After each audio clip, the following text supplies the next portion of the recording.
ಉಚ್ಚಿಲ ರಾಷ್ಟ್ರೀಯ ಹೆದ್ದಾರಿ 66ರ ಪಕ್ಕದ ಬಸ್ಸು ತಂಗುದಾಣ ಬಳಿ ಕುಸಿತ ಉಂಟಾಗಿದ್ದು ಸ್ಥಳೀಯರು ಆತಂಕಕ್ಕೀಡಾಗಿದ್ದಾರೆ. ಕಳೆದ 3 ದಿನಗಳಿಂದ ಸುರಿದ ಭಾರೀ ಮಳೆಯಿಂದ ನೀರಿನ ಹೊರೆತ ಹೆಚ್ಚಾಗಿ ಉಚ್ಚಿಲ ಬಾಡಗ್ರಾಮ ಪಂಚಾಯತ್ ವ್ಯಾಪ್ತಿಯ ಉಡುಪಿ ಮಂಗಳೂರು ರಾಷ್ಟ್ರೀಯ ಹೆದ್ದಾರಿ 66ರ ಪಕ್ಕದ ಬಸ್ಸು ತಂಗುದಾಣ ಪಕ್ಕದಲ್ಲಿ 2-3 ಅಡಿಗಳಷ್ಟು ಕುಸಿದಿದೆ. ರಾಷ್ಟ್ರೀಯ ಹೆದ್ದಾರಿ ಚತುಷ್ಪಥ ಕಾಮಗಾರಿಗೆ ಮೊದಲು ಈ ಸ್ಥಳದಲ್ಲಿ ಮನೆ ಮತ್ತು ಸುಮಾರು 100 ವರ್ಷಗಳ ಹಳೆಯದಾದ ಬಾವಿ ಇದ್ದ ಬಗ್ಗೆ ಸ್ಥಳೀಯ ನಿವಾಸಿಯೊಬ್ಬರು ಮಾಹಿತಿಯನ್ನು ನೀಡಿದ್ದಾರೆ. ಕೂಡಲೇ ದುರಸ್ತಿಪಡಿಸದಿದ್ದಲ್ಲಿ ಅಪಾಯ ತಪ್ಪಿದ್ದಲ್ಲ ಎಂದು ಸ್ಥಳೀಯರು ಆತಂಕ ವ್ಯಕ್ತಪಡಿಸಿದ್ದಾರೆ.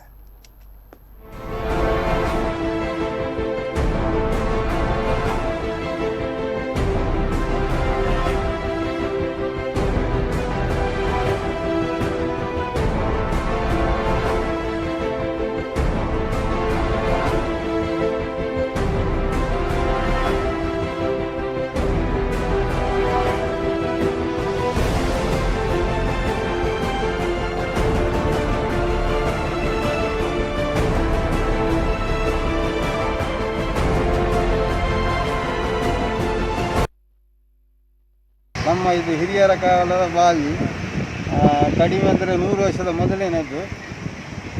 ಇದು ಹೈವೇಗೆ ಹೋಗಿ ಹೈವೇ ಅವರು ಕೆಲಸ ಮಾಡಿ 7 ವರ್ಷ ಆಯಿತು. ಈಗ ಆ ಬಾವಿ ಪುನಃ ಅದು ಕುಸಿದು ಬಿದ್ದಿದೆ.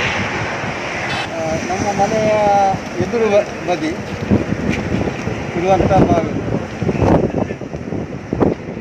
ಇದನ್ನು ಸರಿ ಮಾಡಬೇಕು. ಇಲ್ಲವಾದರೆ ರಾತ್ರಿ ಹೊತ್ತು car, bus, car, lorry, cycle, bike ಏನಾದರೂ ಬಂದರೆ